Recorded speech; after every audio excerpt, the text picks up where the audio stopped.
From your current book, is it, Richard? Hammaming in the Sham. And his name is Richard Boggs. So give him a warm welcome, people.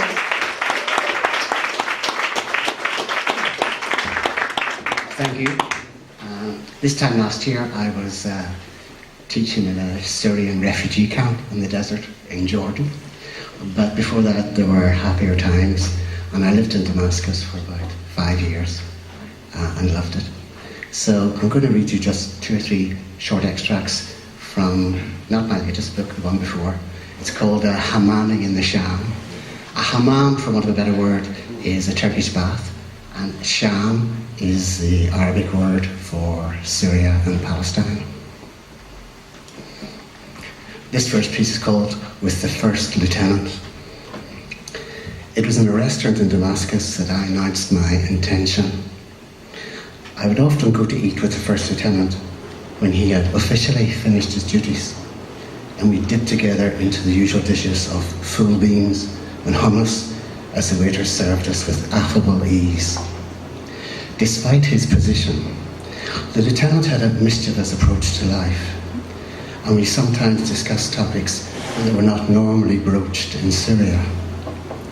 I never knew whether his work extended into the evenings, when we ate out or drank arak together on the balcony of my flat, or whether it was just his inquiring mind that led the Lieutenant to seek out the company of foreigners.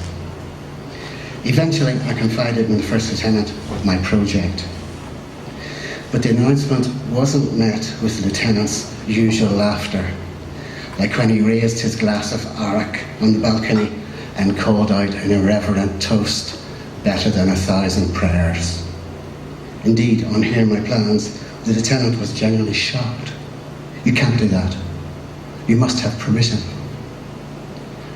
I would write a book about the hammams of Syria, recording their traditions even as they disappeared. Strangely enough, although he disapproved of the project and knew some things about hammams, the First Lieutenant had never been to one. His explanation was clear enough. We are a simple people, and we bathe in the sea.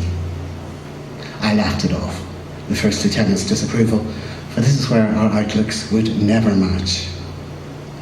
I was a man with a mission, but not the kind of assignment that most foreigners are suspected of entertaining in this region.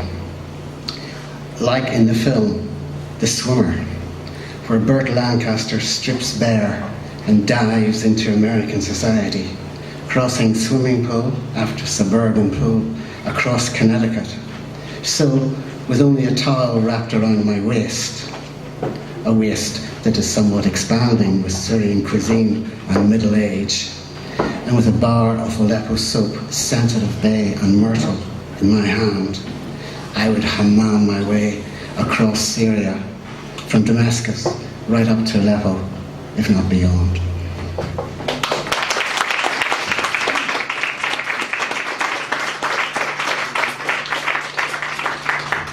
So that's the prologue. I'm reading now the second and last piece, which is the epilogue. A strange thing about the baths of Syria, some go back about 800 or 900 years old, and I don't know how they are now. Some of them probably don't exist. In fact, when I came back to read my own book, it was a bit like an elegy, given how much has been destroyed in those days. So I left Damascus and just before it all collapsed. Aleppo was quite different from Damascus, and a strange tradition they had there is people take their supper and eat together on the floor of the Turkish baths, which might seem a bit strange of us. You can't imagine having taken your dinner in and eating it on the floor of the city baths in the area in the past, but that's what they do in Aleppo. Just to explain the context, there's a link between the hammams and the mosques, in that the hammam, we would call the Turkish bath, was almost built right next to the mosque, and it's tied up with the ablutions that you go through in Islam before prayers. They even had a similar architecture, so you had the dome of the great domes of the hammams, and yet the same architect would often build the mosque and the hammam. So there's something a bit ambivalent about the hammams. They have a spiritual function, but they also cater for the flesh. Just one word of Arabic here. It's the imam. So you can just think of the imam as being the preacher, the minister or the preacher or whatever.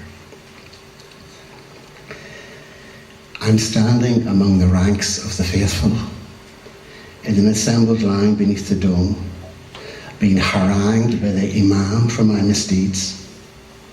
I know the tones well, not just from the sermon at Friday prayers magnified throughout the neighbourhood, but from growing up in the north of Ireland. The language is different, the religion is different, but the preacher's intonation is essentially the same. The pulpit is not the delicately carved minbar of Aleppo's Umayyad mosque, ebony inlaid with ivory, but a stone cube on a plain floor beside a font. And the imam is not dressed in splendid robes, but stands half naked in his footah. I am not in a place of worship, but in a hammam, one of a congregation of bathers. Suddenly the imam stops his harangue and laughs as he raises his arms in supplication, breaking into a traditional song, probably one of Aleppo's own. The city's most famous singer, Sabah Fakhri, went from religious instruction to become a singer of love songs in the Andalusian style, for the expelled Muslims of Spain brought their music back to the Arab world. But just as some Arab singers have gone from the reciting of the Quran to the love song, so many a mystic has expressed divine love, or is it love for the divine in a song of love? I've chanced on a work party having their night out in a hammam. I'm a stranger to these bathers, but they invite me, the foreigner in their midst, to join them for supper. The floor of the hammam has been spread with a plastic cloth as if for a picnic. But we're under the dome of the hammam, not the overarching sky. Nearly 20 men are seated on the floor around dishes of typical Aleppan food. They insist that I join them. Now, I tactlessly decline the kibbi niyah. Raw meat is a Syrian delicacy that has been dipped into bread, flat, unleavened bread, and offered to my lips. Instead, I go for the cooked kibbe with pistachio nuts. And so, I sit among bathers, partaking of the communal meal on the hammam floor.